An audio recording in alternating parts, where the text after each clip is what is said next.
waxaa saaka degmada xudun laga dhagax dhigay cisbitaal weyn oo ay yeelanayso magaalada xudun. cisbitaalkan waxaa hirgelinaya yaasiin maxamed cadde oo ah astaanta caafimaadka degmada xudun, waxaana si wada jira u dhagax dhigay maayarka degmada xudun, ku-xigeenkiisa, isuduwaha caafimaadka degmada xudun iyo xubno ka mid ah golaha deegaanka degmada xudun. waxaana ay wasaaradda caafimaadka Somaliland hay-adaha ay khusayso ka codsadeen in ay ka qayb qaataan dhismaha cisbitaalka weyn ee degmada xudun. bishii juunna ay tahay 23 sanadku leeyahay 21 waxaanu dhagax dhigaynaa cusbitaalkii guud ee degmada xudun oo aan doonayo haddii aan ahay yaasiin maxamed cadde inaan dhiso haddii aan la yidhi adiga iyo wixii kale ee gacanigu siiyaaba inaannu dhisno. waxaa loo baahan yahay in wax la qabsado. dadka degmada u dhashay ma yara, dad yar maaha, dad wanaagsan weeye, dad waxla'na maaha, waa dad maalqabeena. laakiin in yar oo wax qabso ah baa naga dhiman, in yar oo wax qabso ah baa naga dhiman. cid wax noo qabanaysaa ma jirto haddaanaan wax qabsan. waxaannu doonaynaa inaannu wax qabsanno oo cusbitaal dhisanno oo wixii degmada u dhashay ay nagu caawiyaan. golihii guddidii degaankuna waa kuwana weyla joogaan. haddeer anaa bilaabaya, haddeer wakhtiganaynu joogo anaa bilaabaya, laakiin ma dhammaystiri karo. haddii aan dhammaystirana dee wakhti bay qaadanaysaa. marka waxaan leeyahay ha layga caawiyo, ha laga qayb galo, hana layga caawiyo, yaana laygu eegine dee gacan ha laysiiyo. iyaguna bal dee waa ku darayaan. والسلام عليكم ورحمة الله. بسم الله الرحمن الرحيم. بسم الله الرحمن الرحيم. اللهم صل على سيدنا محمد وعلى آل محمد. ساكا سيدا دكتوركا ياسين محمد عدو شاقي وحانو دقح ديقينا عسبتالكي قود دقمدا حدن وإلهي مهدي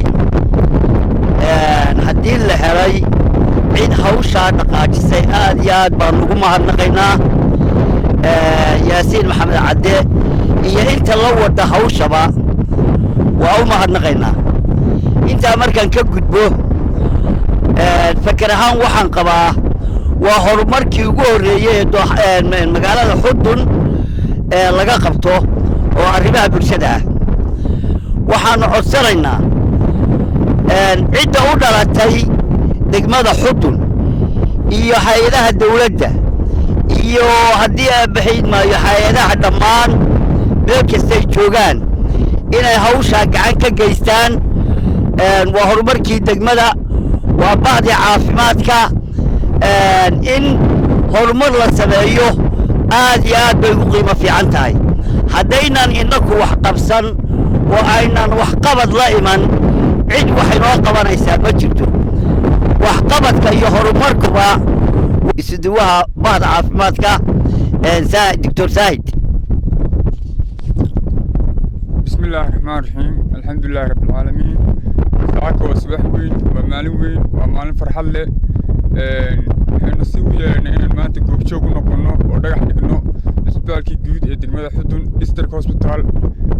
تاسو كفالة قاضي أو ساعة كانوا بلابي دكتور كي مجال مدحي وسري مجال عافمات كأضي ياسين محمد عدي.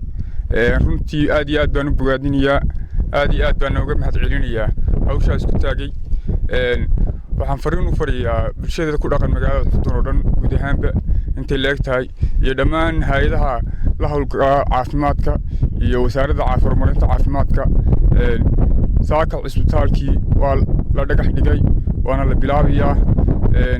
inay ka qayb qaataan weeye iyo hadday tahay xaggii dhaqaalaha iyo hadday noqoto wixii tabarucaada waayo farkiliyo fool ma dhaqdo yaasiin maxamed cadde saaka soo saaray isagaana bilaabay saaka hawsha intaa leh inaan ku daabano maaha raxiim ilaah baa mahad leh marka labaadna waxaan u mahadinayaa bahda saxaafadda xildhibaanada odayaasha degmada aad iyo aad baan u salaamayaa halkan waa maanta waxaanu isugu nimi cusbitaalkii degmada guud inaanu dhagax dhigno maanta sidii runtii waa maalin aad iyo aad u farxad badan waa maalin weyn ninkaas doctorka degmada yaasiin maxamed cadde oo wixii degmada xagga caafimaadka dhibaabo badan iyo dulqaad badan aan aad iyo aad isna aan ugu mahadinayo waxyaalaha kala gudban oo degmada ka soo maray xagga caafimaad ahaan maantana wuu ku keenay inuu ku dhagax dhigo uu suuqaya keenay cusbitaalka guud ee degmada aad iyo aad baan ugu mahadinayaa inta markaan ka gudbo waxaan la hadlayaa dadka reer Sool siiba dadka degmada Xudun baan aad iyo aad ula hadlayaa in hawshan ay soo farageliyaan oo si dhab ah oo daacadnimo ah ay soo farageliyaan waxaan la hadlayaa oo kale hay'adaha dawliga hay'adda wasaaradda caafimaadka ugu taalo hawshan si gaar ah waliba iyadoo ugu taalo inay si degdeg ah uga soo qayb qaadato oo u soo farageliso ayaanu doonaynaa waayo maanta wax qabadka ugu horeeya oo degmada Xudun oo laga qabto waxa weeye waa nolosha ugu horeysay waa cusbitaalkii guud oo caafimaadka dhammaan waxaan u sheegayaa dadka reer Xudun inay garab istaagaan oo si hagar la'aan u garab istaagaan oo dadku hawshan u taalo oo si gaar ah u eegaan anana wixii nala gudboon haddaanu nahay golaha deegaanka cusub oo Xudun wixii nala gudboon oo aanu la riixi karno waanu la riixinaa waanu u taaganahay heegan baan u noqonaynaa doctore sidaa hadeerto aad go'aan ugu gaadhay inaad bilowdo lagaala qayb qaato waanu kugu duceynaynaa waanu kugu soo dhaweynaynaa adiga agaasimahaba si dhaba inaanu iskala shaqeeyno oo wixii ama caafimaad iskaga xidhan ama idinkaga xidhan ummadda waxaan u taalo ama reer Sool ahaato ama deegaanka Xudun ahaatee aad yaashi baa dhameeyay murtidiisii iyo waxtarkiisii saaka halkan waxaan u taaganahay haddaanu nahay odayaashii iyo maamulkii iyo qaybtii caafimaadka iyo maamulkii cusba iyo odayaashii waxaanu halkan u taaganahay cusbitaalkan la dhagax dhigayo yaasiin maxamed cadde oo ah odaygii cusbitaalka xukumay caafimaadka arrintaa aad iyo aad baanu ugu garab gelaynaa haddaanu nahay odayaasha degmada Xudun waxaanu leenahay idina uma maqna ceello uma qodna dadka Xudun ama dibadda ha joogeen ama dalka ha joogeen inay hawsha ka soo qayb galaan oo wax ka dhisaan masaajidka wax cusbitaalka haddii ilaahay idmo waxa kaloo yaro mahad leh maanta qoladii maamulkii cusbaa gudoomiyihii iyo gudoomiye ku-xigeenkii iyo xubnihiiba inay yana goob joog yihiin